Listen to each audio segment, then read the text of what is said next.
KMOX Sports. We're primed and ready. All day, baby. Hey, let's go. This is the Great Bar Sports Open Live. Great Bar, your distributor for electrical and datacom needs on 104.1 FM, KMOX. Here we go on a Wednesday afternoon, really Wednesday evening. It's still light outside. Let's call it afternoon. Welcome in. It's Great Bar Sports Open Line right here on KMOX. My name's Matt Pauley. I am with you until 8 o'clock this evening. We've got a full 2-hour program. We're just going to continue the Cardinals conversation that we had going on during the Redbird Rush Hour and roll that right into a Sports Open Line today. As always, if you want to join the program, multiple ways to get connected with us. You can call, you can text, you can tweet, you can leave a voice message, and you can leave a comment. So let's go through all of that. I know you know most of this information because I tell you every single day, and I trust that you are a loyal listener to this program, so you know exactly what I'm about to say. But if you call or text, the phone number is 314-436-7900, 314-436-7900. I can't tell you how often I hear from people who tell me, you don't give the phone number out enough. I was listening to you, and I really wanted to text in something, and you didn't give out the phone number, and I was unable to do so. So this is my handy-dandy tip to you. Throw it in your phone, 314-436-7900, and then when I say something that you completely disagree with and you want to yell at me, but you don't want to actually call and yell at me, you just want to type with all caps in your text, you can do that, and it comes right in. So save that in your phone, 314-436-7900. You know what's funny? I can't tell you how often we get text messages that are not meant for us. Like, honey, I'm at the grocery store to pick up eggs. Do you need anything else? Thank you for providing eggs to KMOX because we know the price of eggs these days. But like those type of text messages come into the text line quite often. Sometimes I want to text back and with like a snarky response, but generally I don't. You never really know who you're texting back. I've told the story many times. Like occasionally somebody will be like really angry at me on the text line and say some really, really mean stuff to me. And if you're texting in, your phone number shows up.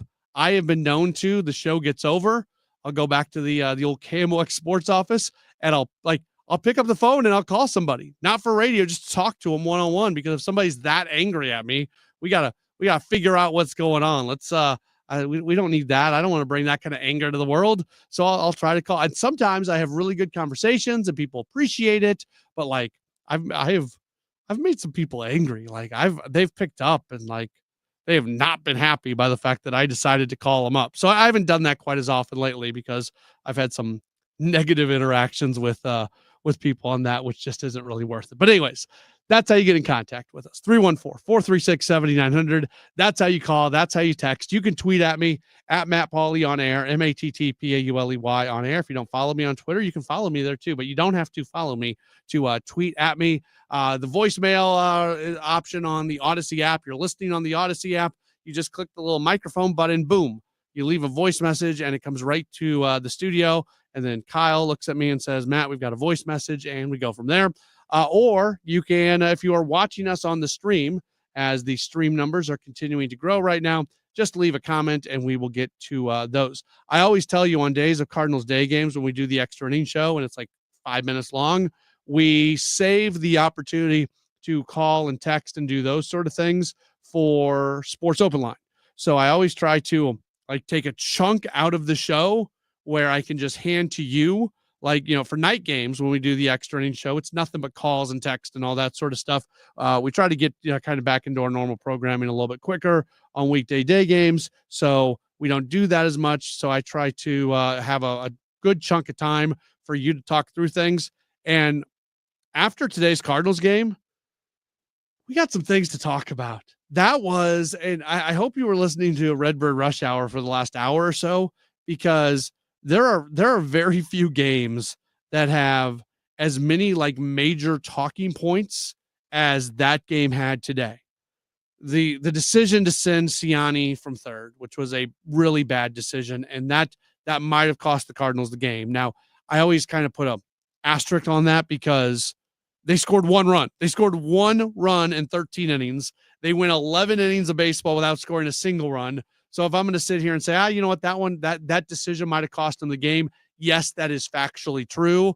But in many ways, did they really deserve to win the game when you don't score a run through the first 11 innings. So, both those things can be true, but it was a terrible send. It was just that was a really bad decision to send Michael Ciani, and that's, to me, you're going past being aggressive, and that borders on reckless.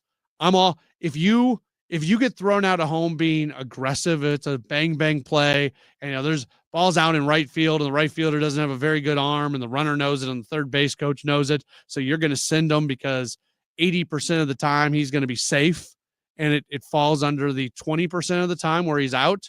You're not going to hear boo from me. I'm fine with it. Go make mistakes being aggressive. Today was not being aggressive. That was not an aggressive send. That was just a bad send. So that's the first one. I think what Kevin and I talked about during Redbird Rush Hour, I think it's really intriguing, the bullpen decisions that are made with Helsley not coming back out for a second inning of work versus bringing Steven Matz in, working on back-to-back days for the first time in his career. That's a trade-off on which risk you want to go down, the back-to-back days or the back-to-back innings, the up and down. So that was interesting today. The Thomas Saggese play, and whether or not that should have been obstruction, where he had to tiptoe around a couple guys who were laying down in the middle of the line between third and home. That's a very compelling part of all this. Eric Fetty coming out of the game with a no-hitter, although I would argue actually the no-hitter part of it is the least intriguing part to me. I know there's going to be like the baseball purist out there. They go, you can't take a guy out of a no-hitter. That's not baseball today. Dude was at 88 pitches through 6 innings. He was never going to complete all 9 innings. It just wasn't going to happen. It would be reckless to have him do that. But from a baseball standpoint, from what's been going on with the bullpen lately, the overuse of the bullpen, starting pitchers not going deep in games. Fetty was pitching well, hadn't given up a run, hadn't given up a hit, had walked a few guys. I wouldn't say he was overly sharp, but he hadn't given up a run, so he was very effective to lift him after 88 pitches. And I think when you go back in time and look at that decision where you ran through like all your effective relievers in Maton, Leahy, Fernandez, Romero, Helsley, and Matz, and then you were kind of stuck using Roycroft in the 13th inning, and that's where you lose. Well, if Fetty gives you one more inning and all those other guys are pushed back, then maybe it's a different game. Where Helsley was used, I thought was interesting. To me, more often than not in that type of situation, we've seen Oliver Marmol use Helsley in the 9th inning. You kind of turn your bullpen around. I've always been somebody that's okay with your closer coming in the 10th inning because strikeouts are so valuable with the automatic runner on its second. So if you feel really good about the guy you can pitch in the 9th inning to at least get you to the 10th, well, then you got a high strikeout guy coming in the 10th. I like that. But the fact that they went to Romero even before they went to Helsley, even Fernandez before that, I think those are interesting decisions that were made. So it was a game filled with interesting decisions and so many things that you're able to talk about. We will take a break, and when we return, our good friend Bernie Miklas is going to join us as we'll get his thoughts on some of these things. That's coming up in just a moment or so as we roll on with the Gray Bar Sports Open Line on KMOX.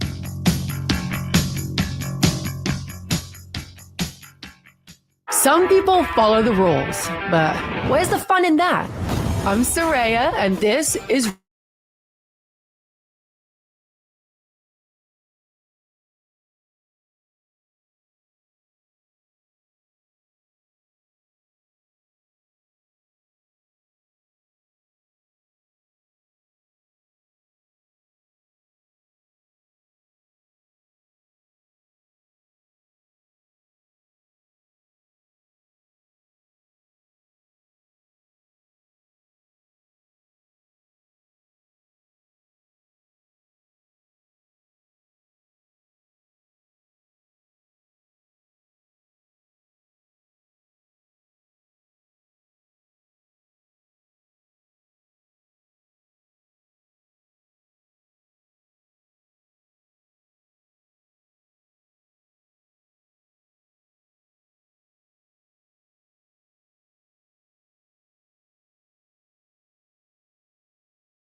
arches. They cost $60. I've been wearing them for almost 20 years. Stop by any Fleet Feet location and they'll fit you up. St. Charles, Chesterfield, De Pere, South County, or O'Fallon, Missouri. You asked, we delivered. KMOX, now on FM. Crystal clear sound at 104.1 FM.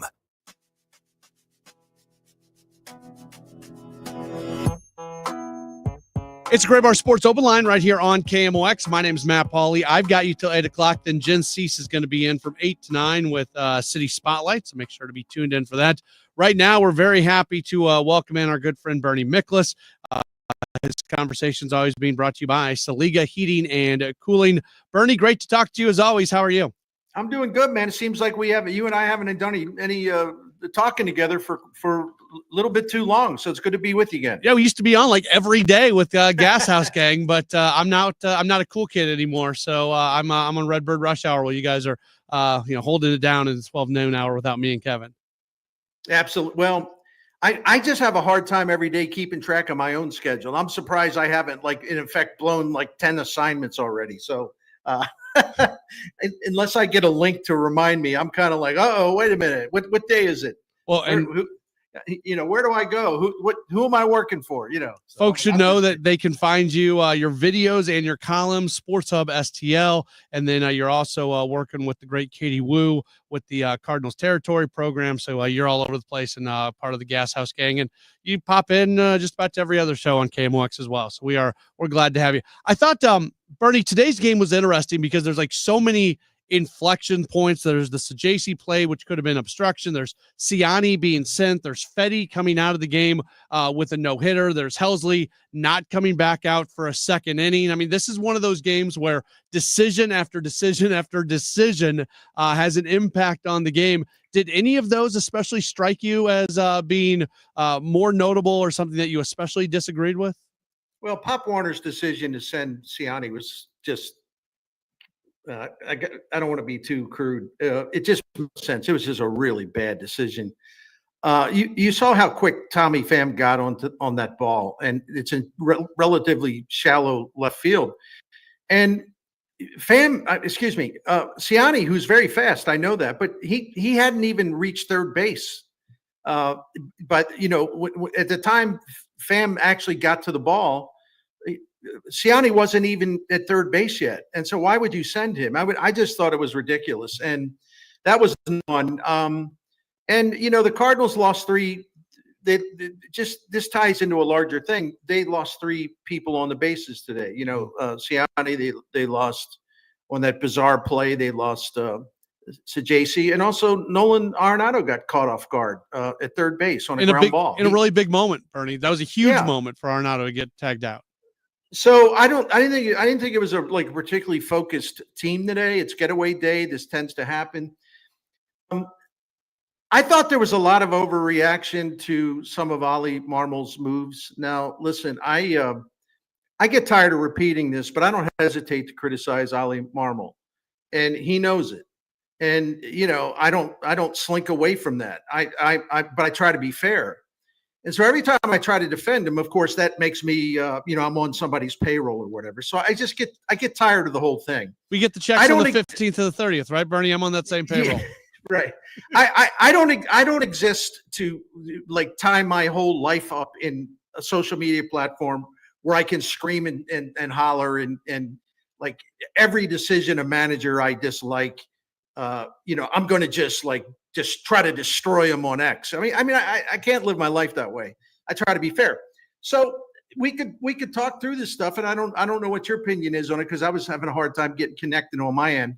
But with Helsley, I thought maybe that would have been I think that would have been good because he threw 10 pitches, and he had also not pitched for a while. I thought that was a time to push it, but I also understand. Here I go trying to be fair. I also understand how Ollie Marmol and Ryan Helsley, in a successful attempt to keep him healthy, at least increase the odds of keeping him healthy, they try to avoid doing stuff like that. So do you do it on April the 9th? I think they could have, and I think maybe they should have, but I wasn't I didn't see any reason to foam at the mouth over that. because I keep a big picture in mind. So, you never know about a worst case scenario with a reliever. You just never know. Anybody's throwing 100 miles an hour, they're on borrowed time before something breaks. So if he would have sent him back out there today and all of a sudden Helsley's calling timeout and he's pointing to something and it's his elbow and he's gone for the year, there goes the trade, chance to trade him. There goes whatever he can do for you. Is it really worth pushing it on April the 9th? There's a lot of games left. So the Fetty thing is stupid because the idea that he would have ever actually stayed in the game to go for a no-hitter is ludicrous. It just was never going to happen. There was like no scenario where that would have happened. So why go nuts over something that was never even a possibility? And the people that are saying, well, you could have put him out there for the 7th, and then that way you would have had more left in the bullpen. So what you're telling me is that Ali Marmol in the bottom of the 6th inning after Fetty came out, he thought, well, geez, you know what? This game is actually going to go 13 innings today. Hey, it might even go 14 innings. I have a feeling. I can see it. I have a crystal ball. So I better try to get this extra inning out of Fetty. What manager in the history of baseball would have such insane thoughts? This is just simply crazy. You can't foresee a game going 13 innings. And Ali Marmol had his bullpen set up, to handle not only the 7th, 8th, and 9th, but even the 10th. I mean, he had plenty of bullpen until the game went so long. I just think the retroactively second guessed, that's pretty cheap stuff. It's just the people that do that just lose credibility because they're not even trying to be reasonable. Yeah, on the Fetty, the only pushback I'd give you, Bernie, on the Fetty thing, again, I'm not up in arms about it at all. Like, I completely understand Ali's decision-making process, and I think it is a very valid process that he did to make that decision. The only thing I would say on that is if the Cardinals are up in that situation, I'm really comfortable with Ali going to his bullpen because he can set up for the 7th, 8th, 9th like you're in a winning situation. With the bullpen being overused as much as it's been lately and to be a tie situation, I think if I'm in Ali's shoes right there, I probably do bring Fetty back out. It has absolutely nothing to do with the no-hitter. It has to do to preserve the bullpen a little bit in a game that you're not winning. But after he left, the bullpen did a really good job. I'm not arguing that at all. So I don't, I didn't see a reason to panic there. And the guy walked 4 hitters. Yep. And people say, well, it's 4 hitters. He only had 80 pitches. Dave Duncan taught me a lot about pitching. He says it's not the pitch count. It's like how much exertion and how much effort, like intense effort, had to go in to get those 80 pitches. It wasn't an easy thing today. When you're walking 4 guys, you're putting a strain on yourself. I mean, you're having to work extra harder.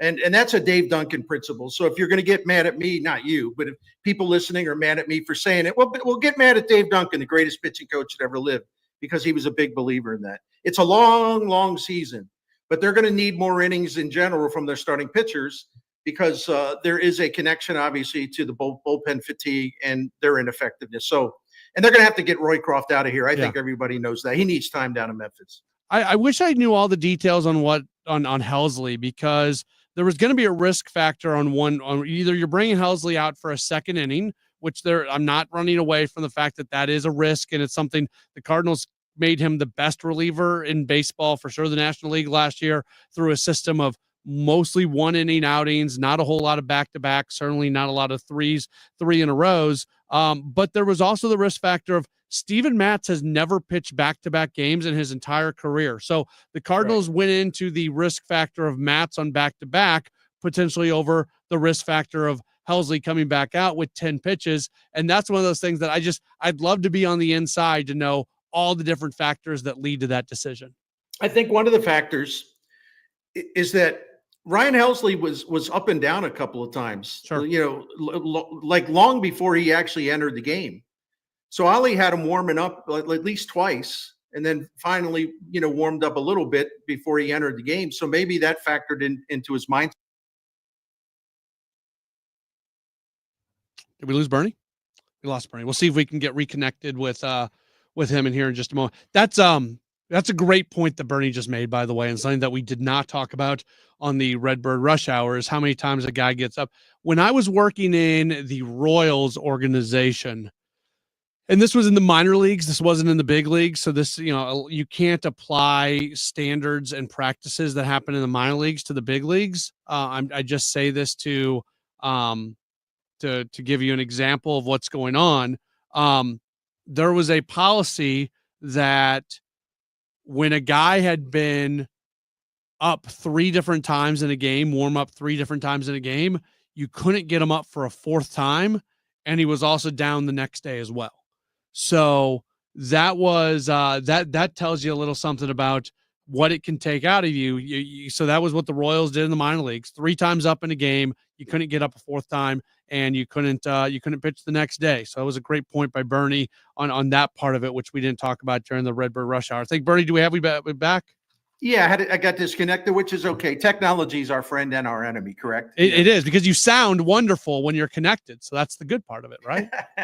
But I'm kind of hollering today. So, it's one of those days. I guess that's fun for some people, but I always enjoy working with you. Yeah, absolutely. Well, not to bring you back on and then kick you right back off, but we're just kind of at the end. But before we let you go, though, Bernie, you got to tell us about everybody's friends over at Saliga Heating and Cooling. No doubt about it. Saliga Heating and Cooling has been taking care of the Mickleses for 16 years, and we love the work that they do. This proud independent American Standard heating and air conditioning dealer, it's all about service. It's all about trust. It's integrity. They're not going to try to upsell you. They're not going to try to hustle you. They're not trying to talk you into something you don't really need just to make a sale. They come into your home. They're classy. They explain their options to you. They explain everything about it. In our experience, in some of our neighbors' experience, Saliga has actually said, no, you don't have to buy this or that. There's a short-term solution that'll work just great, and it won't cost you much money. So let's go with that. And then in a year from now, we can check again. And that's the other thing that's great about Saliga Heating and Cooling is they have that priority club where it's a maintenance program. And if you sign up for that, they'll come to your home twice a year to check all of your equipment. And that way it extends the life on your equipment, because if they catch a little problem, they make a couple of adjustments, and they just the routine adjustments that go in a maintenance program. And then, when they leave, everything's working great and there's nothing to worry about. And that gives you peace of mind, but it also helps make your equipment last longer. So there's a lot of preventative maintenance. It can be a big deal. So I would encourage you to look into that, and just go to SaligaHeatingandCooling.com for the phone number and everything else. SaligaHeatingandCooling.com. The Bernie Miklasz Report is sponsored by Saliga Heating and Cooling, an American Standard heating and air conditioning dealer. When you're hiring, have you ever felt like you're missing out on meeting truly great candidates for your roles? It seems impossible.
should say, is based off Wilson Contreras and his move over to first base. And to talk to us about that and also the entire magazine, happy to welcome in. He is a senior content producer with Cardinals Magazine. He is Mark Emmert. Mark, thanks for taking some time with us today. How are you?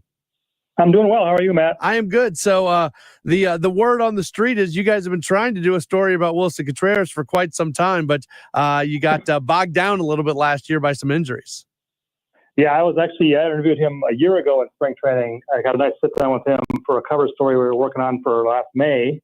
And then right when we had it done, it was edited. Everything was looking good. And that's when he had that freakish broken arm injury.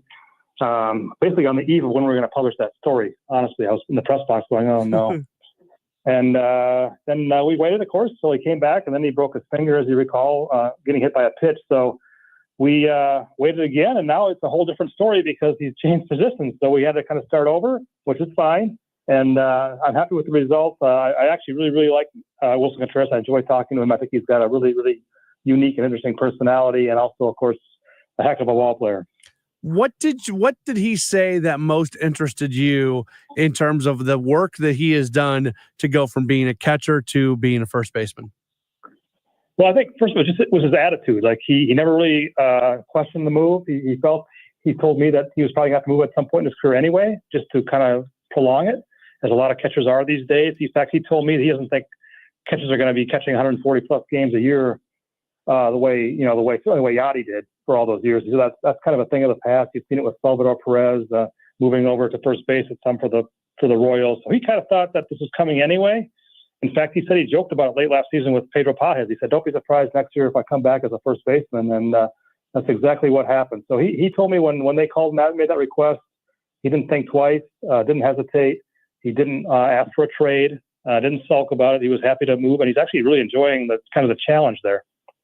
Yeah, and you reference that not only does he move positions, but he elects to stay with the Cardinals. And the expectations for this team coming into the season were not super high, and the team was open about the fact that they were willing to move some veterans if they requested to be traded. Did you talk much with him about that and just his desire to remain in St. Louis as a Cardinal? Yeah, I mean, he likened it to a marriage. He said he signed a 5-year contract here, and to ask for a trade to him would feel like backing out of a marriage, basically. So he said he's here for the long haul. He thinks they can win here. Certainly. He's won one before, as you know, in Chicago. So he knows what that's like.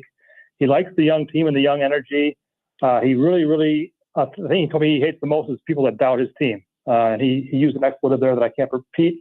But he said, don't talk smack about my team. These are my guys, and I'm with them to the end. And so it's really kind of refreshing, honestly. Because he's right. He could have said, you know what, trade me to the Yankees or the Dodgers or whoever wants me, like everybody else seems to want to do. But he sees a future here. He actually really has a home here now in St. Louis. And I think he kind of feels like he's part of this community. Is it at all weird for him that his brother and you mentioned William in this at one point? He kind of joked that he's going to have to be friendlier to guys because he's holding them on at first base. But is it at all weird for him as they both came up as catchers and now he's not a catcher but his brother still is? I think that is a little bit strange because they work out together in the offseason in Orlando, and he told me 2 off seasons ago they spent all this time helping Wilson become a better framer. That was the one thing that the Cardinals asked of him, and he went to work hard on that. So I think they're used to kind of pushing each other in that position. And so now that he's the first baseman, of course, his brother has no reference there. They can still work on hitting, but the defense is completely different. So I do think it's a big adjustment for him. He's obviously proud of his younger brother, and I think he would even tell you that his younger brother has kind of surpassed him as a ball player right now. But he says he's fine with that. Just kind of a sidebar, isn't it? Because he did a lot of work with Jose Kendo. Isn't it amazing the impact that somebody like a Kendo continues to have on this organization, not just in helping guys become better at their craft, but sometimes helping guys change their craft completely? Yeah, and that's a great point, Matt, because Jose is a guy that does not ever want to talk about it. So you don't see him in the media a lot. I've asked him to do interviews a couple different times on players, and he just politely declines. It's not really his style. But behind the scenes, if you talk to anybody in the organization, they always seem to bring up his name in terms of what impact he's had on their careers, especially anybody in the infield. And so, yeah, definitely Wilson leaned on him quite a bit. He said he went down to Jupiter 2 or 3 times a week this offseason to work with Jose. That's where Jose is based out of. And I really wish at some point Jose would maybe share some insight about how he does that and how he's so good at that. But for right now, he seems to want to keep all that a secret. Yeah, he absolutely. When he was elected to the Cardinal Hall of Fame, I got a radio interview with him, and he still he didn't want to talk. Like it almost felt like he was doing it out of obligation. So it was good to be able to talk to him. But you're right. Like he is such an important part of the history of the Cardinals, and we rarely hear from him. But that's the way he likes it. You did a question and answer with Daniel Descalso and John Jay, and obviously those two guys came up together as players, and now they're on a coaching staff together, and that entire arc is kind of a cool story. It really is. I didn't realize until I went in there. Of course, I had never spoken to John Jay before this year, and just how close those guys are. Like they're such good friends that their families go on vacation together in the winter. They'll go to Hawaii or Europe. They each have 3 young children now. They're fathers and parents of young children, I think boys and girls, but so that they're like locked in. They've lived together before, and they just think it's so cool to end up on the same staff. And of course, obviously, Daniel did give John Jay kind of a little nudge in that direction when John was let go by the Marlins last season. But they're just tickled to death to be there, and obviously 2 legendary Cardinals that fans really, really love. Yeah, they do. I did a question and answer with those guys at the Cardinals winter warm up, which was I saw that. It was cool to be able to be around those guys. And you're right. I mean, there is genuine affection, and Daniel Descalso is probably going to be a big league manager at some point. John Jay is being given so much credit for what we're seeing, defensive improvements from Victor Scott II and from Jordan Walker. I mean, these are guys who are.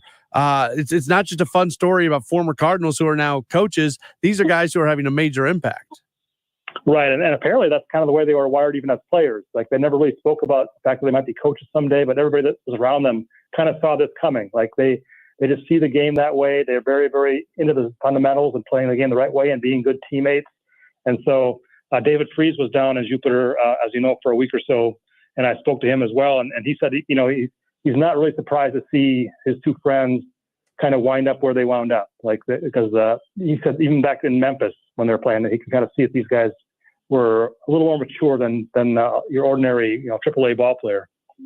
We're talking with Mark Emmert. He is a writer, senior content producer is the title with Cardinals Magazine.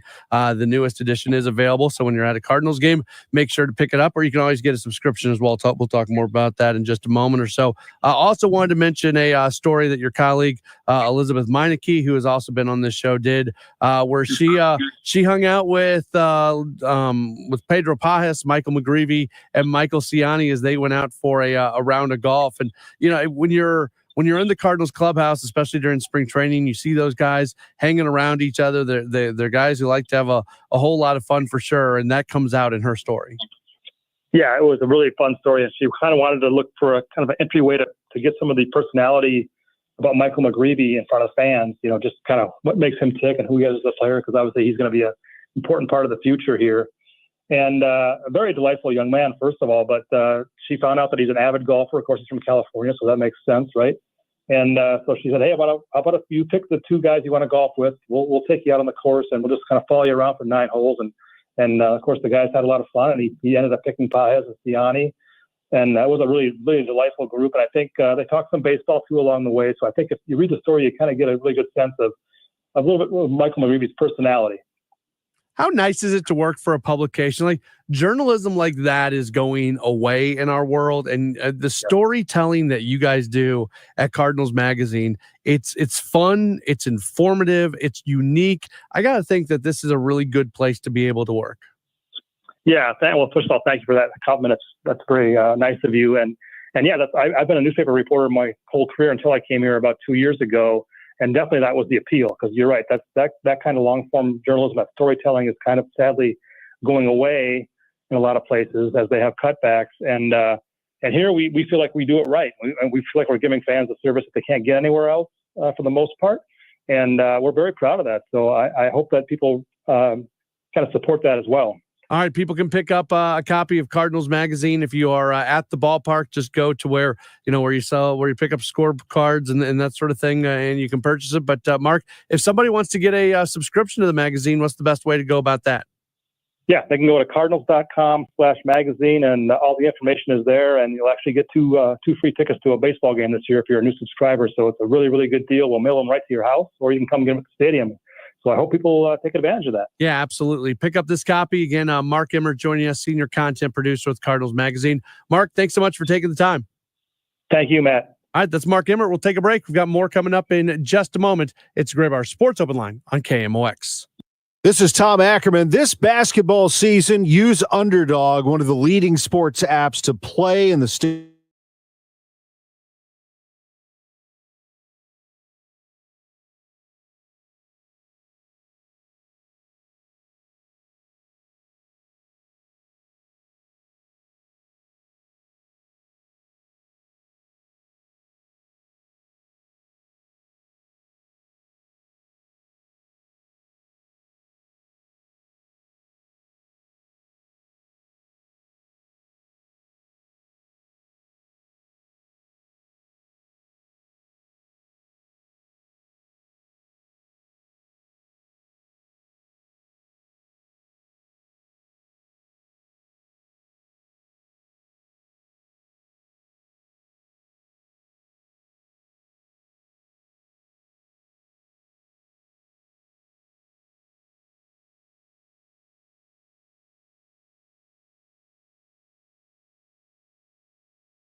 Download the iPark app and drive in and out using only your license plate.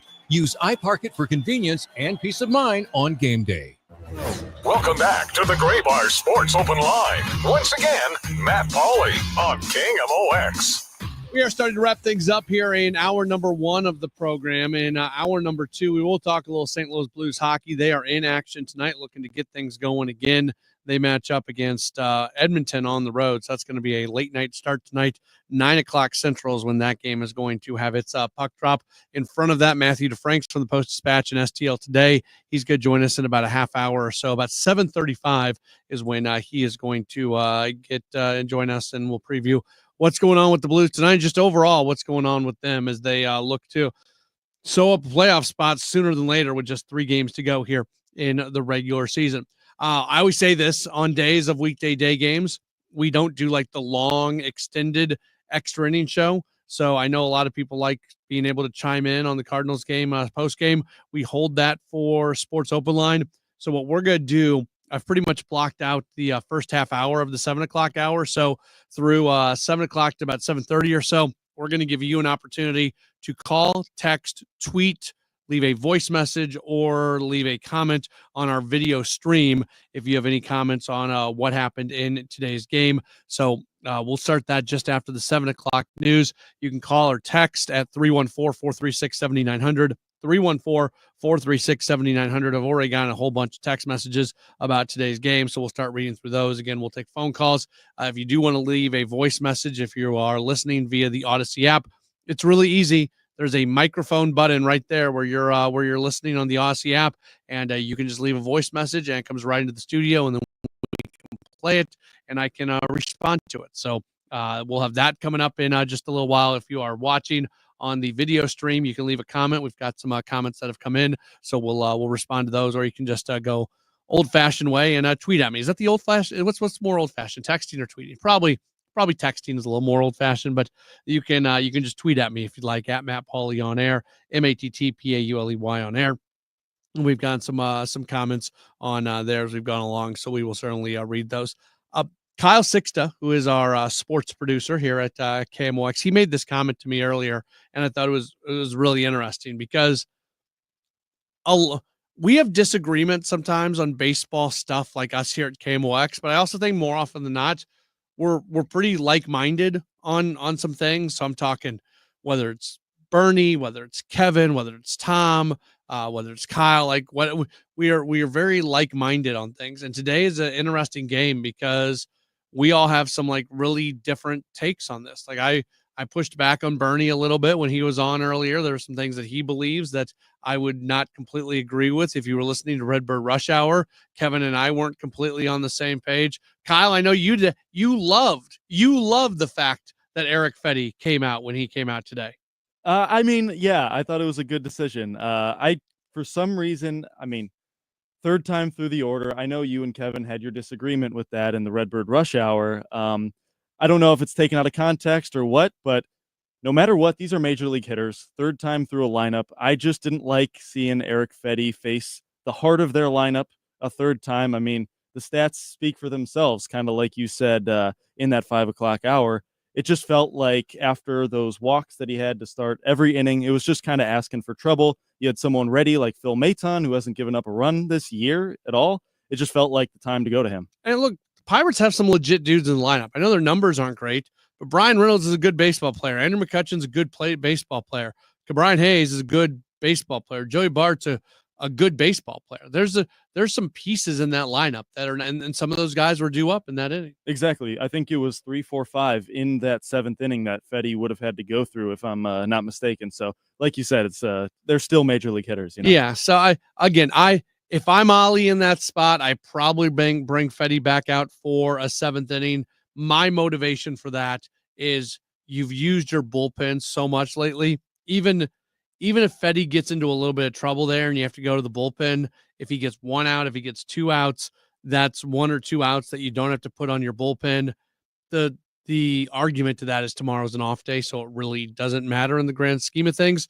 But I think that you're kind of in the red zone right now in terms of not overusing your bullpen. So that would, again, for me, has absolutely nothing to do with the fact that there's a no-hitter going on. That doesn't play into the decision at all for me, other than the fact that Fetty's pitching well, but not specific to the no-hitter. We'll discuss all that after the 7 o'clock news here on KMOX. If you need a new garage door, this could be your lucky day. Entries are now open for the $5,000 sweepstakes at Overhead Door Company of St. Louis. The winner will be chosen at random to receive $5,000 towards new garage doors, openers, or front entry doors of their choice. Deadline to enter is the end of the month to win the $5,000 sweepstakes with Overhead Door Company of St. Louis. Enter now at overheaddoorstlouis.com. You can't win if you don't enter at overheaddoorstlouis.com. Soybean biodiesel blends keep heavy-duty trucks, trains, tractors, and marine vehicles running year-round. Soy-based biodiesel has increased the price of soybeans by 10%, increasing farmer profitability. Every gallon supports farmers, strengthens communities, and cuts dependence on foreign oil. These economic benefits don't stop at the farm. The biodiesel supply chain sustains more than 3,000 Illinois jobs. Find out more at illsoy.org/farmer-resources. Paid for by the Illinois Soybean Checkoff Program. Because we have lawyers in all 50 states, I see lots of lawyers' ads. Most seem to be bragging on results, but are they true or misleading? For example, In some cases, a firm may try a case even though the at-fault party has no lawyer, then brag in the ad about their results. My son Matt got one for nearly $50 million, but we never collected one dime. Some lawyers may say they got a result even though they were sitting second chair at a firm like mine, and even though they had little to do with it. Happens all the time. All that glitters is not gold. At Morgan & Morgan, our results are real. Visit forthepeople.com and go to settlements and verdicts to see for yourself what your case may be worth before you hire a law firm. Do your homework. Fact check. It's easy and too important not to. Morgan & Morgan, forthepeople.com. Injured? Dial pound law or visit forthepeople.com for an office near you. When you're hiring, have you ever felt like you're missing out on meeting truly great candidates for your roles? It seems impossible to find them, but they have to be out there somewhere, right? Well, they're not hard to find when you know where to go, and that place is ZipRecruiter. And right now, you can try ZipRecruiter for free at ZipRecruiter.com/free. ZipRecruiter helps 10 million people with their job search every day. And because these people are actively looking for jobs just like yours, it's easy to find the right person right away. In fact, 4 out of 5 employers who post on ZipRecruiter get a quality candidate within the first day. But if you're not using ZipRecruiter, you're missing out. So see what it's like when the impossible is easy. When you go to ZipRecruiter.com/free right now to try ZipRecruiter for free. Once again, that's ZipRecruiter.com/free. ZipRecruiter.com/free. Never miss out on great candidates with ZipRecruiter. The trusted voice of St. Louis. KMOX AM St. Louis. KMOX FM Hazelwood. Always live on the free Odyssey app. This is CBS News on the Hour, sponsored by Progressive Insurance. I'm Jennifer Kuiper. U.S. stocks soared to one of their best days in history after President Trump said he would back off on most of his tariffs for 90 days, except for China, which now faces a 125% import tax. CBS News asked Commerce Secretary Howard Lutnick why the administration decided to implement the pause. People calling and saying, I'd like to talk, but offering the same old was not going to move the needle. What happened is the prime minister started calling their heads of trade, and they started making offers that were the right kind of offers, the right kind of thinking. Ahead of weekend talks with Iran, President Trump is asked how he feels about Iran retaining any nuclear weapons. He says military action against that country is absolutely possible if talks fail. We're not going to let them have a nuclear weapon. Can't let them have a nuclear weapon. And we're going to let them thrive. I want them to thrive. I want Iran to be great. The only thing they can't have is a nuclear weapon. They understand that.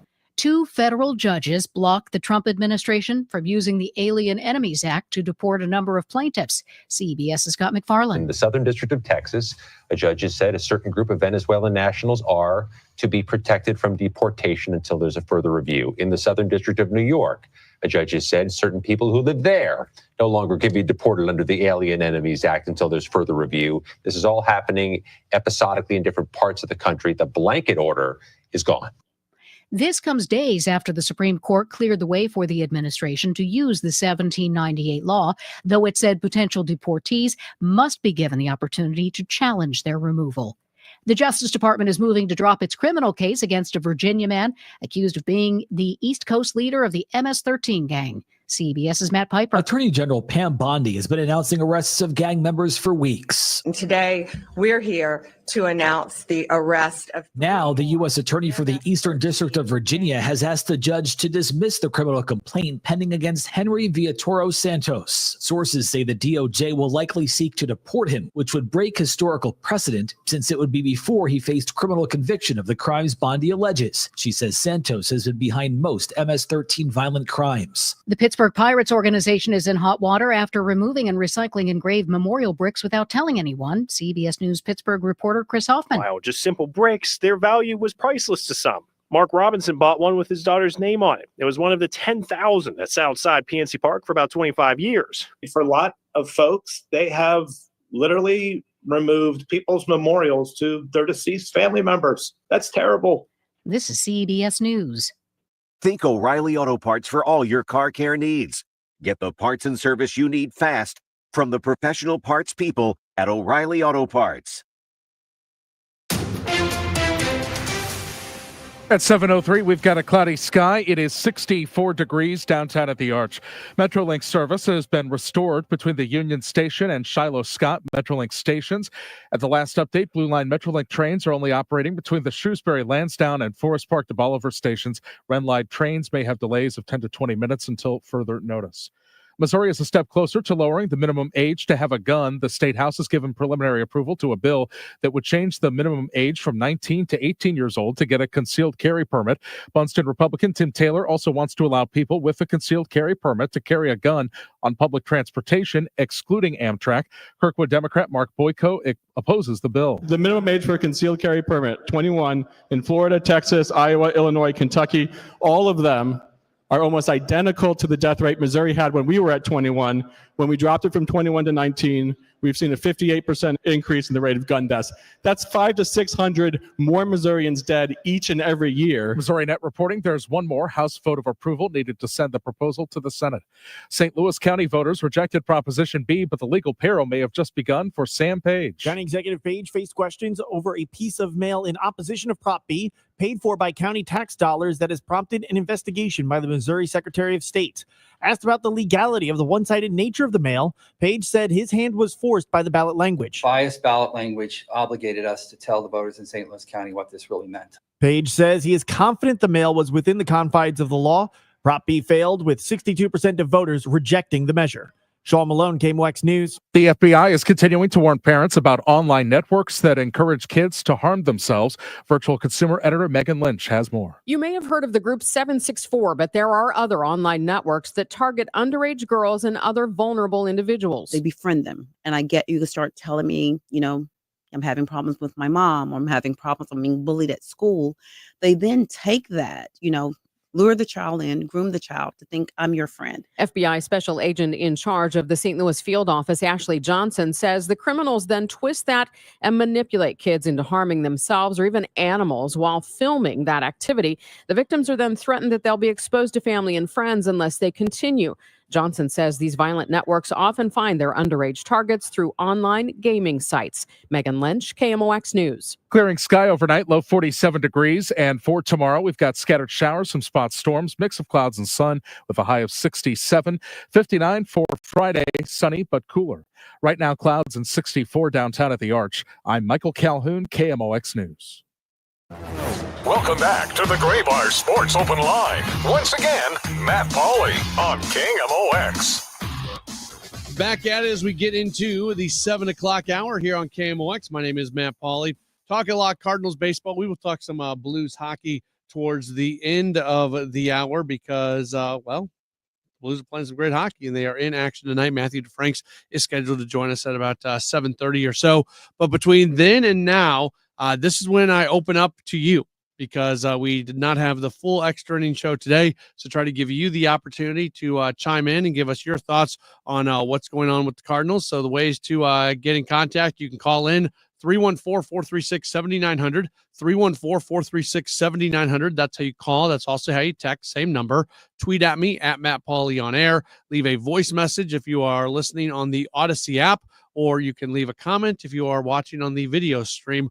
Whether you're on YouTube or Facebook or Twitter, wherever you're watching, leave a comment, and those comments come right into our little studio, online studio, where we kind of run the video from. So that's how you get in contact with the program. Let's start with Charlie. Charlie left us a voice message via the Odyssey app.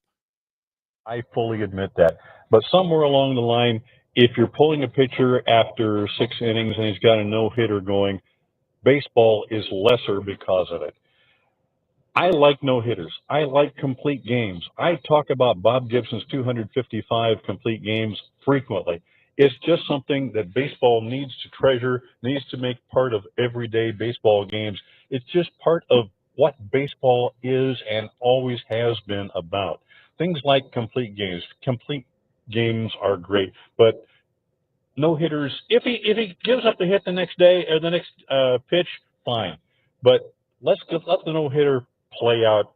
Again, I respect you for saying you don't know what was said to Ollie, but somewhere along the line, the trend, baseball is lesser because of it. Thanks.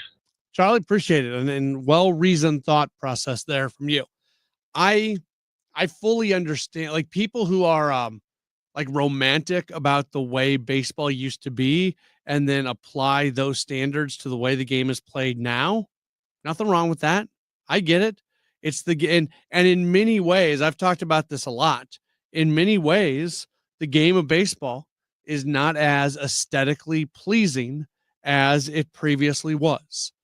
But I also always say it's not the job of a general manager or president of baseball operations or a team's field manager. It's not their job to make things look aesthetically pleasing. It's their job to win as many games as possible. So that's where we've gotten into this really weird place that the game is in right now, where the data tells us, and I know people shake their heads at data sometimes, but the data tells us that you play the game a certain way and you're going to win more games by playing it that way. Now, baseball's tried to push back on that a little bit. There have been some rule changes that have certainly been put in. The overshift being taken away, that was one of them. That was done to provide a little bit more offense. So I would argue, and there's going to be people who argue against it, I would argue that a pitcher's health is more important than them trying to throw a no-hitter. And Eric Fedde was at 88 pitches today. So let's be clear. We've been the conversation we have largely been having about Eric Fedde hasn't been should have he been left in there because he had a no-hitter going. It was should have he been left in there for maybe another inning to just help with the lack of bullpen usage. This is a very different conversation. If we're going to sit here and have the conversation of should he be left in there because there is a no-hitter going on, I'm going to tell you unequivocally, without a doubt, no, he should not have been. That you whether you lift him after 6 innings at 88 pitches, or you lift him after 7 innings when he is approaching or maybe just past 100 pitches, the end of the line for Eric Fedde was going to be somewhere between it where it ended today and the 7th inning. He was not going to pitch in the 8th inning no matter what today, because the moment you send him back for the 8th inning and he's going to 105, 110, 115, 120 pitches, at that point you are significantly risking injury, and you're also limiting his ability to be good the next time out. If you go look at guys, and this isn't true for everybody, there's exceptions to what I'm about to say, but generally speaking, if you've got a starting pitcher who really gets stretched, who's going well over 100 pitches, and then you look at what happens their next few starts, one of two things is going on, sometimes both. Either they are less effective or teams are being really, really cautious and careful on pitch count, and they're taking the guys out really early.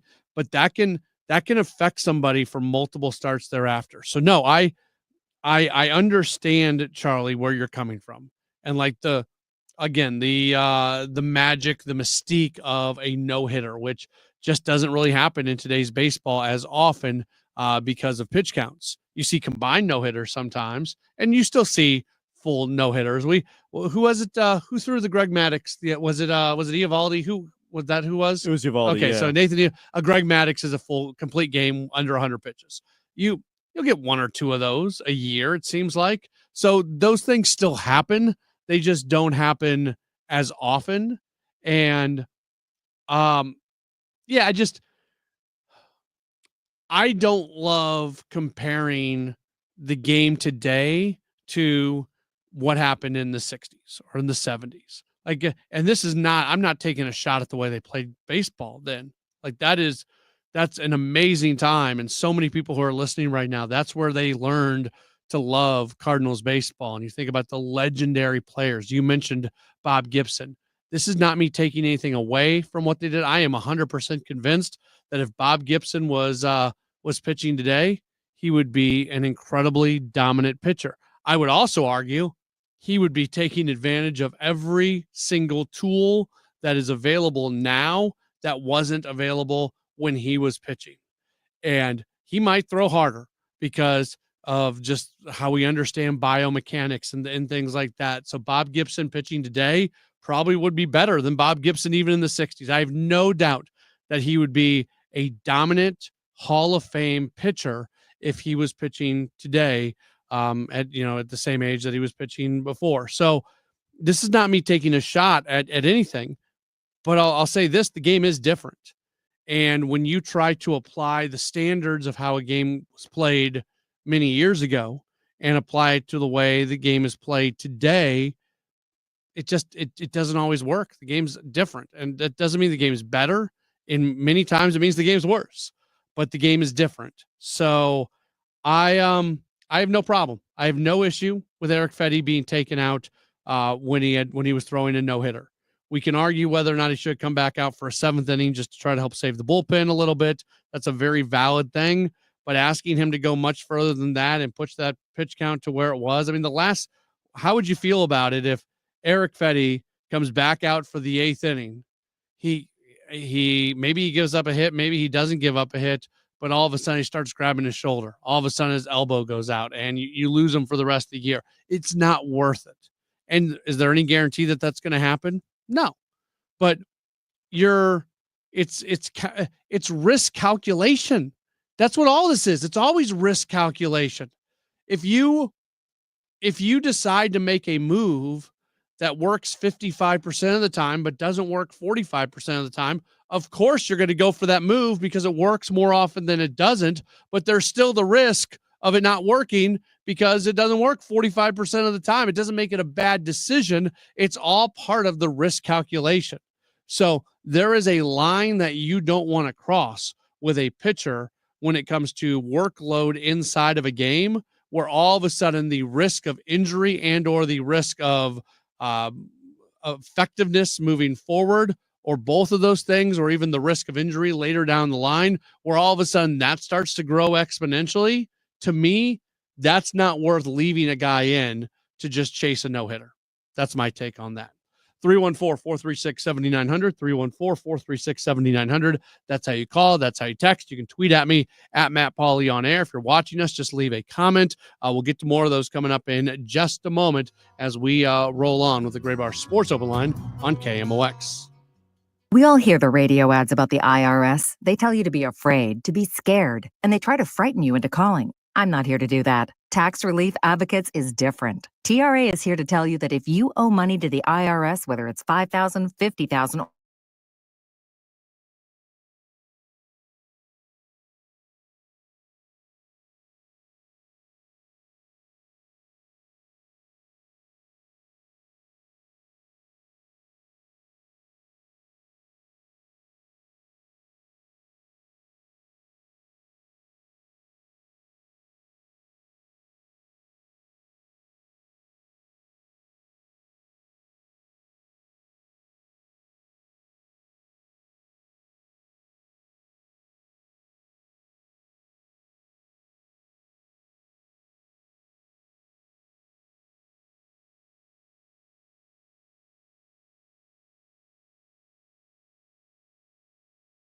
household was when we switched over to i3 broadband for our home internet. I don't know if you ever get the thing I hated most about my previous internet provider was you get those mini dropouts. You're watching something on Netflix or whatever, and then all of a sudden it just stops and you're looking at your router, your modem or whatever it is, and it's blinking those stupid lights. You know, you might have to reset this thing. You've stopped everything you're doing. Maybe you're doing some work in your home office, and all of a sudden just everything stops. And then a few minutes later, it just kind of comes back up again. It happens all the stinking time. Doesn't happen with i3 broadband. Does not happen with i3 broadband. They're so reliable. They have no matter what you need. They've got 1 gig, 2 gig, 8 gig packages. They always mirror the upload and download speed. That's a really big deal. A lot of the big providers just give you the speed that they advertise is just their download speed, but their upload speed is a lot smaller. And sometimes you can't download stuff until you upload other stuff. So you're waiting for everything. It's so frustrating. Trust me, you'll love i3 broadband. See if they're available in your neighborhood. They're always adding new neighborhoods in the St. Louis area. Put your address in i3broadband.com. That's i3broadband.com. Anyone who loves playing baseball or softball knows that one of the first steps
Back at it on the Graybar Sports Open Line here on KMOX. In about 10 minutes, we're going to be joined by Matthew DeFrank. We'll talk St. Louis Blues hockey with him. Still giving you an opportunity to talk Cardinals baseball, 314-436-7900.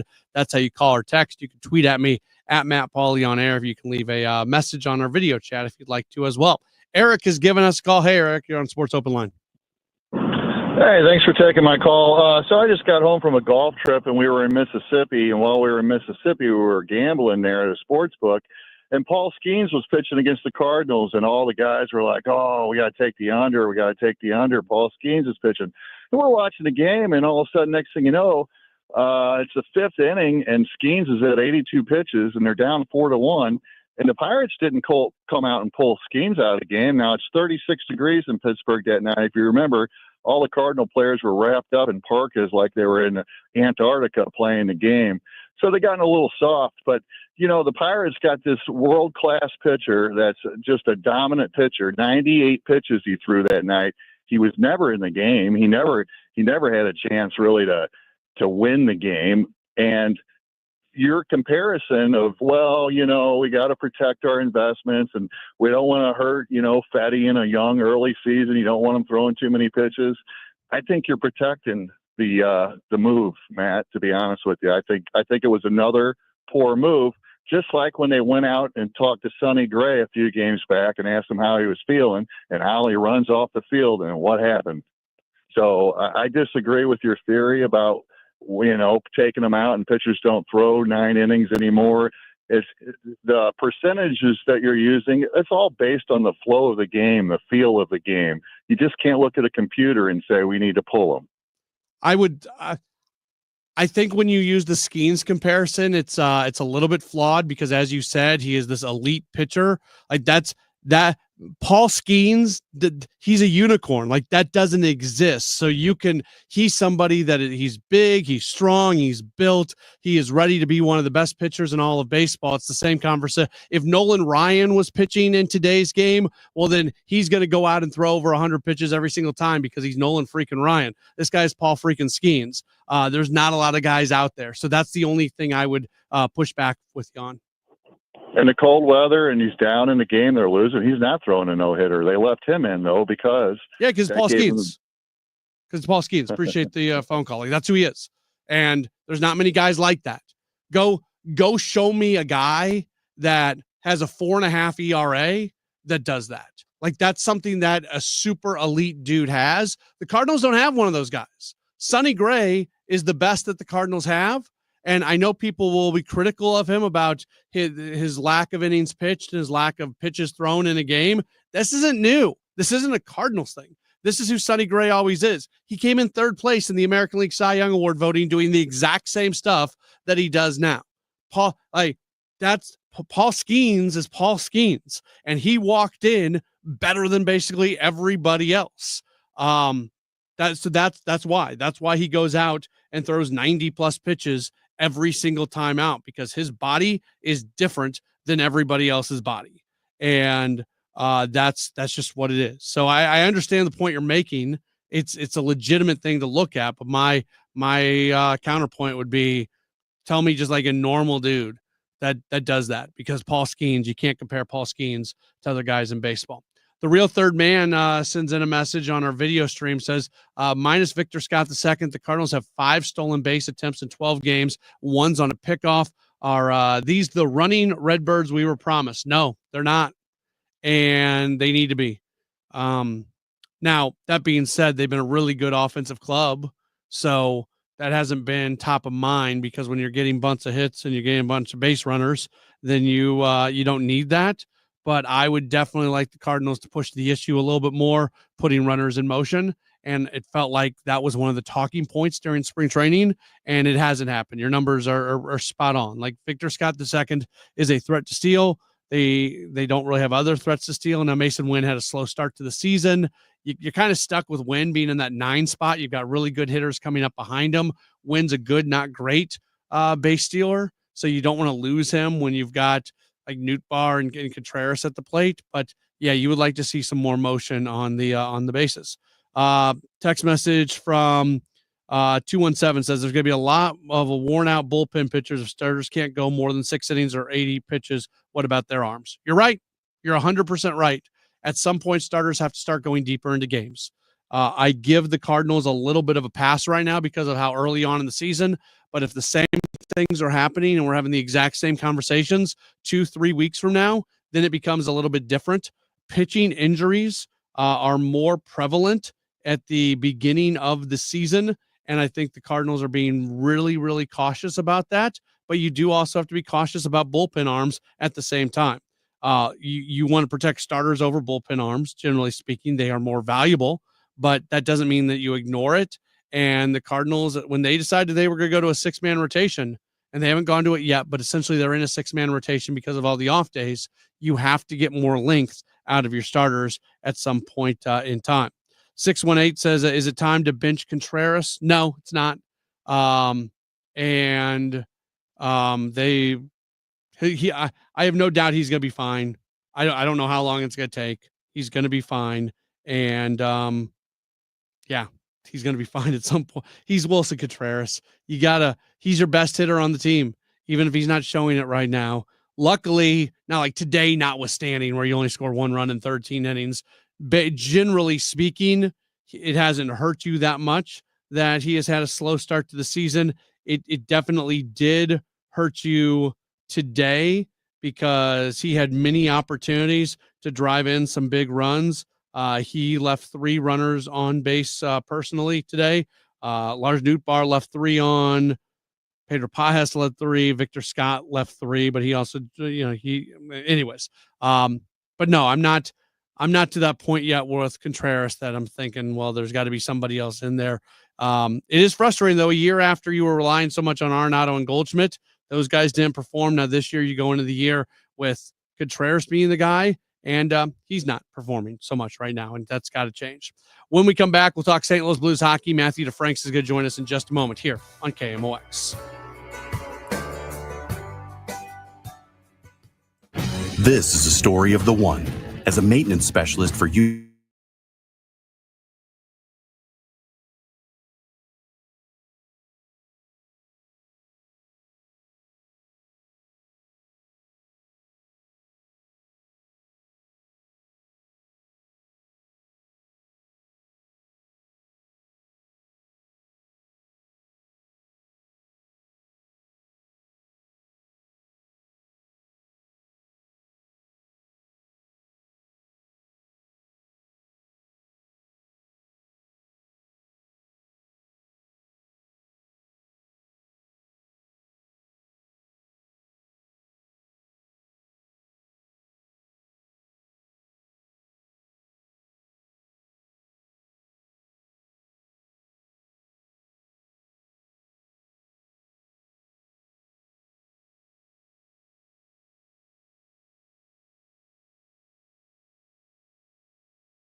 they match up against the Oilers coming up tonight.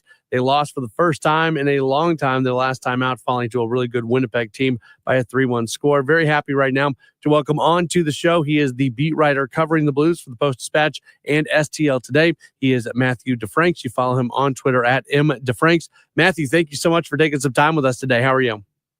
Good. How are you? I'm good. Hey, the team goes on that long winning streak. And again, I know you're covering the team. I know you're not a fan. I'm not asking you this question in that way, but just watching that and something as special as that, how enjoyable is it to be able to see that and cover that and experience that on a daily basis as you were covering the team? Yeah, it's still pretty cool because, yeah, you're not looking at it as a fan, but you are looking at it from an interest level and kind of a pleasantness level. Is that a word? Yeah. But everyone is having a good time. Everyone's in a good mood. More people are interested. More people are reading coverage. It's a good thing for business, and honestly, it was a bit of a challenging thing for me to try to come up with different storylines every day. When every day they just show up, they play well, and they win hockey games. Like that's what they did for a solid 2 or 3 weeks, and it was fun to see kind of the things that were, maybe some quirks early on. When we think about Jobu or the staring into the television camera, like they suddenly became things as long as the win streak kept going on. So the fact that kind of got some life behind it, you saw more and more resiliency as they kept playing.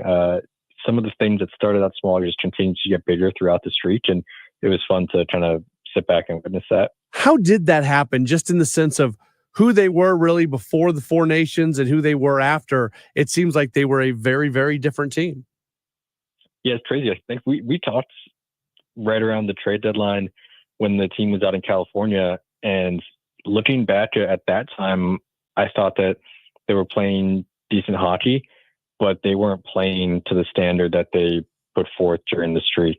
There were some fortunate games where maybe they didn't play the best, but they weren't playing against a top team. They were getting some timely saves, and so you're able to squeak out some wins that way. But there was, I think, especially during the first half of the streak, when they were just beating everyone by 3 goals, basically.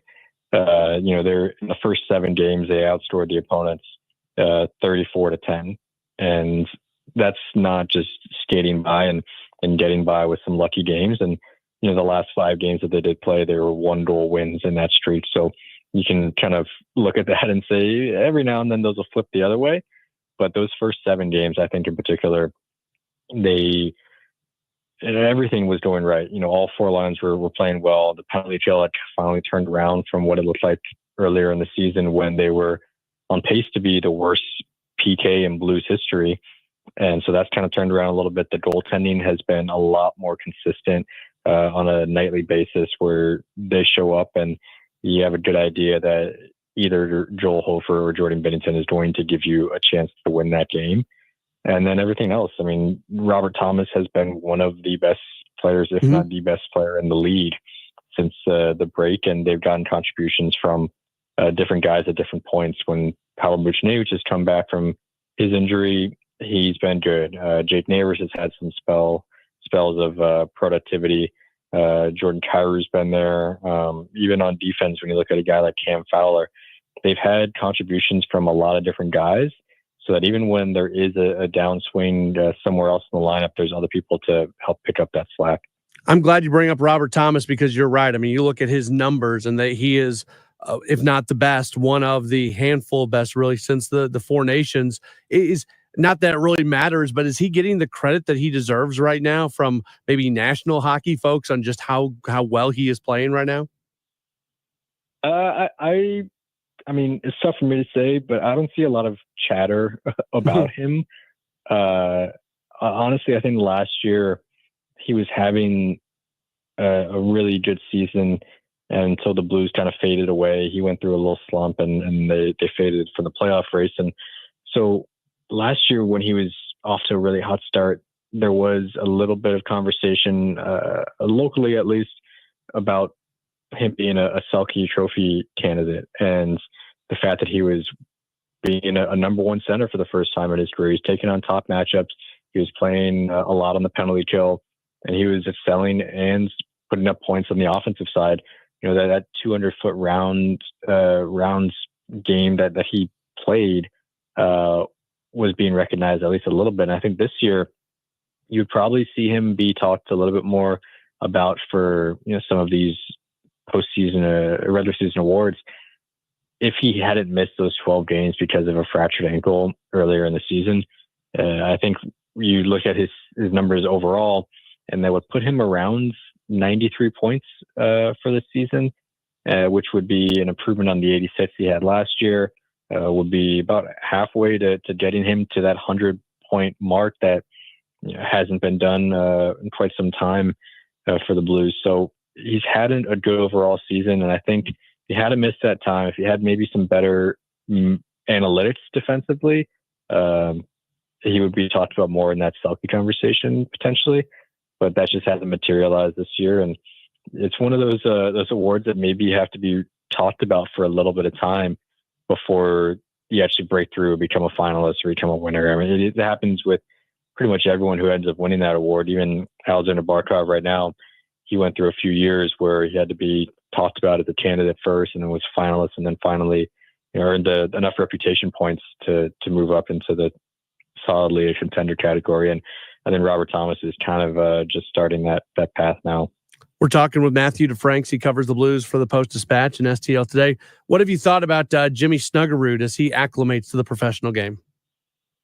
I think his game's been good. Yeah, I mean, there hasn't been a lot of times where you watch him play and you think he looks out of place. He doesn't look like he belongs in the NHL with the speed or the physicality. I think that first game against Detroit, there was a little bit of that. You know, you saw him get out muscled at times. Vladimir Tarasenko buried him into the boards in front of the benches, and you're like, oh, welcome to the NHL. And that's your first game. And you know, since then, he hasn't really looked, all that out of place. He had that really nice assist in the second game to Jake Neighbors on the rush. Made some plays against the Avalanche where it looked like he had a few chances to score his first career goal. He obviously set up Pavel Buchnevich with a nice pass from the corner to the net front. And after the game, Buchnevich was speaking, and he says, "Yeah, I mean, that guy is a player. Like he's a player, as in he's not just a scorer. He's just a hockey player. He wants to go out there and he wants to play hockey, and he'll do the things, whether it's, you know, trying to get in on the forecheck, winning a battle to set up a teammate. Those are the things that we saw early on, and that's been encouraging for the Blues to see, for a guy who really for a lot of time has been viewed as a sniper, and he is still a goal scorer. That's what he is at his core. But I think this last year in Minnesota kind of helps him develop more in the areas that he wanted to, and where he felt that he could do it best in college versus in the NHL or the AHL. And I think he wanted another shot at the national championship, and he developed more. And now suddenly he's become important, might be a stretch, but he's definitely a part of what the Blues are trying to do in the tail end of the season, heading into the playoffs. And on the second line right now because of the injury to Dylan Holloway, and this team has dealt with injuries. I mean, Colton Parayko went down and they didn't miss a beat. But how impactful can this Holloway injury be, especially if it kind of stretches out? Because maybe you'll know more than I do, but it doesn't feel like we have a real clear idea of when we'll see Holloway back on the ice. Yeah, we're kind of into that playoff mode with injuries right now, where if a team has the information, they're not going to be saying exactly when. I mean, all we know, he's week to week. It didn't sound like I would be absolutely floored and stunned if he's even considered for these last 3 games of the regular season. I think we're looking at the playoffs in the first round and saying, what's his recovery like? How's he skating? Is he skating? What does it look like in that first round? And when would he be able to be back at that point? I don't know. And then, as far as the impact goes, he was one of the team's best players consistently. Like, these were the first games he missed all year. He was if I remember correctly, second on the team in goals and second on the team in assists, and third in points. So he's a guy that was able to produce a lot, but it was more than that. It was the work ethic that he kind of drags both in practice and in games. So after practice, he's one of the guys that stays out for 45 minutes, and that happened to pull in Jordan Kyrou, and the two of them work on a lot of things together after practice. In games, Holloway, sometimes I'll look down at the stat sheet and see him leading the team in hits and shots on goal, and that's because he gets in on the forecheck. He'll grind on breakouts, and he'll try to disrupt those and get a forecheck going. So he's led in different ways for the Blues, whether that's just with his habits or with his production, and he's definitely been missed these last couple of games. Last thing for you, we're talking with Matthew DeFranks from the Post-Dispatch and STL today. I mentioned Colton Parayko. Do you get a sense on if there's much of a chance that we could see him early on in the playoffs, or might it take a bit of a playoff run for the Blues for him to be back out on the ice? Yeah, for him, I think things are a lot more optimistic. He's been skating with the team for a little bit of time now. He was with them on their last trip to Nashville and Colorado. I believe he's currently with them right now in Canada, and he's been skating for a little bit of time. He's about 5 weeks into the 6-week timeline that they gave around the trade deadline. So he's pretty close to being back. I don't know when exactly that's going to be, but I think he's sort of the opposite in my mind of Holloway, that I would be stunned if he's not playing game one of the playoffs, and it's one of those wait and see things for the rest of the regular season. Matthew DeFranks does a fantastic job. You should be reading him in the Post-Dispatch, also at STL Today. You can follow him on Twitter at @MDeFranks. Matthew, thank you so much for taking some time, and look forward to catching up with you again down the line. Absolutely. Have a good one. That's Matthew DeFranks joining us here on the program. Again, he does a fantastic job covering the Blues, and the Blues are in action later on tonight, late night tonight, as they are in Edmonton and they are matched up against the Oilers. We'll take a break. We'll come back. We'll wrap up this edition of the program. It is a Grey Bar Sports Open Line on KMOX. Seems everything costs more these days. Gas, groceries, and when's the last time you checked your wireless bill? When it comes to big wireless, if you're staying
camera or the Photo Pros. Welcome back to the Gray Bar Sports Open Line. Once again, Matt Pauley on KMOX. Starting to wrap things up on this edition of a Gray Bar Sports Open Line right here on KMOX. My name is Matt Pauley. We'll be back with you tomorrow, another full 2-hour program. We've got a lot that's going to be coming up on the show tomorrow. Thanks to all my guests on the program today. Bernie Miklasz joining us at 6:20. We had Mark Emmert from Cardinals Magazine at 6:35. And then we were just joined by Matthew DeFranks a few moments ago talking Blues hockey. Again, the Blues, they are in action tonight as they match up against Edmonton. I kind of like pump the brakes before I say what I'm about to say because I think the Blues are in a really, really good spot right now. I'm not worried about the loss against Winnipeg. Did they play well in that game? No, but they didn't play well for like the first time in a really long time, and they've got some key injuries and things like that. I do think there is value in making sure that you still have some momentum going into the playoffs. I say that as the guy who tells you all the time when it comes to baseball that there's actually no correlation between playing well at the end of the season and going into the playoffs. Like statistical analysis have been run that you can have a hot end of the season and you can do well or do poorly in the playoffs, or you can have a cold finish to the season and you could do well or you could do poorly. Like it's almost like a coin flip each time. I've never seen that type of analysis done on hockey, on whether or not you take momentum out of the regular season and the postseason. I feel like it would mean more. Like there's some sports where I don't think momentum is a big thing in baseball. I just don't. The old cliche is, momentum is the next day's starting pitcher. I just think baseball is a sport where there is some level of momentum. There is some level of being a hot team. Like I'm not completely poo-pooing that idea, but just the idea that you take momentum from one game into the next. I don't know. A team is playing well and that they can continue that on. I think there's a difference between that and momentum. What the actual difference is, it's where we get into semantics at that point.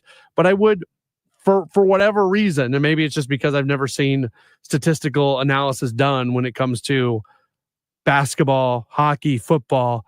I feel like in those sports more so than baseball, there is something more to playing well at the end of the season and then taking that into the postseason. And I could be completely off base on that. If you've ever seen any type of like analysis done on that, feel free to like tweet at me the link to it. I'd be interested to read it, whether it's hockey or basketball, football, whatever it might be, at Matt Pauley on air, MattPauley on air. But the point is, the Blue, a lot of times you see it in sports, not just hockey, in all sports.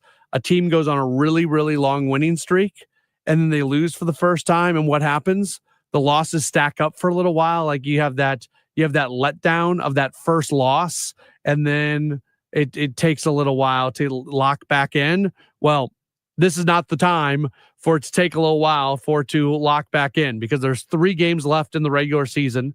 Nothing has been completely cemented quite yet. Like I'm talking like the playoffs are just a for sure thing. And it seems very likely that the Blues are a playoff team, but there's still some teams that are going to try to, make something crazy happen. So the Blues would be smart to just put Winnipeg behind them, play well tonight against Edmonton, play well on Saturday against Seattle, play well next Tuesday at home against Utah, and get into the postseason playing some pretty good hockey.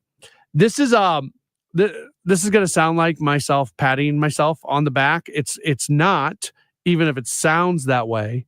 But I just want to mention this real quick because for those of you, maybe you are a Sports Open Line listener on like podcast form, and you're not listening to the radio station a lot or anything like that, and you haven't taken in a lot of the other new stuff that we are doing. So for those of you who, you might have no clue if you listen to this show via podcast, and we thank you for doing that. When we hopped over to FM, we're still available at 11:20 a.m., but when we hopped over to FM, we added some more Cardinals programming to what we're doing. The Gas House Gang, which myself and Kevin Wheeler used to be a bigger part of, when it was just a web-only show. That's now on 12 to 1 on the radio with Chris Ranji, Tom Ackerman. Sometimes Mike Claiborne is there. Sometimes John Rooney is there. I hop on for a little bit on Fridays, but really it's Ranj and Ackerman are kind of the main 2 hosts on that one. Kevin Wheeler and I do the Redbird Rush Hour now during the 5 o'clock hour. And it's kind of a weird hour. Like from a formatting standpoint, it's kind of weird because it's the 5 o'clock hour. That's PM drive. That's when people are tuned in. They still want to hear news, which you can get at the top and the bottom of the hour. You still want to hear traffic reports because you're trying to get home from work. And so the hour flows a little bit differently than like our midday hours. Like if you're listening to Gas House Gang, Chris and Amy, Dave Glover show, things like that. And we're still getting used to it, but I got done today. And again, this is where it's going to sound like I am patting myself on the back. And it's really not that. I got done today with Redbird Rush Hour with Kevin. And I thought to myself, that was an awesome hour of talking baseball in like an intelligent way. Like there's today's, as we've talked about on this show, today's game had so many things that happened.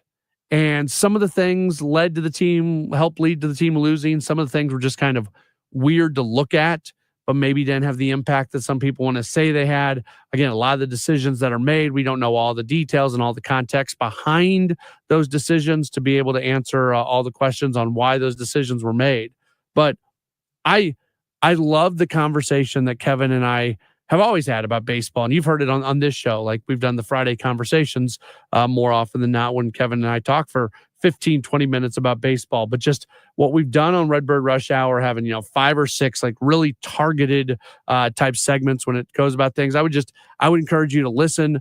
The Redbird Rush Hour show is a podcast. It's going to get its own podcast feed at some point in the near future, but right now it's just available on the Cardinal Conversation. So if you're on the Odyssey app or if you're on KMOX.com or wherever you get podcasts, if you do a search for Cardinals Conversations, you can find it. I think you'll enjoy it. If you're a big Cardinals fan, even if you're a casual Cardinals fan and you want to kind of get more in the weeds in baseball, but we don't go like too deep in that, but we certainly, break down decisions that are made and all the decisions on why, all the things that kind of lead into that. I would encourage you to listen. I really enjoyed the show today. I enjoy the show a lot. It's brand new. So hopefully you're tuned in. For those of you who are watching the show via video, you're able to always watch it on YouTube, Facebook, Twitter. You can go back and find those archives, especially at KMOX Sports on YouTube.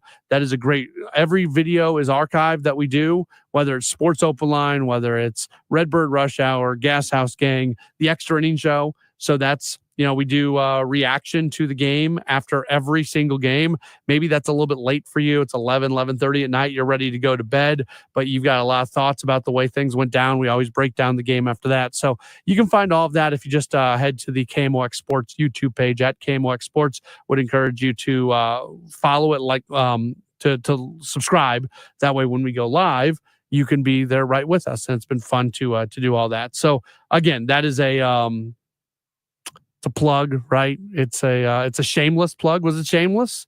I guess it was a little bit shameless, but I certainly enjoyed what we had today, and hope you take the opportunity to listen in or watch in, whatever it might be, whenever you get the opportunity to do so. That is it for this edition of a Gray Bar Sports Open Line. Again, we're back tomorrow. No Cardinals baseball tomorrow, so we've got the standard show, Redbird Rush Hour 5 to 6, Sports Open Line 6 to 8. Thanks to all of my guests who are on today, and look forward to talking to you again tomorrow right here on KMOX.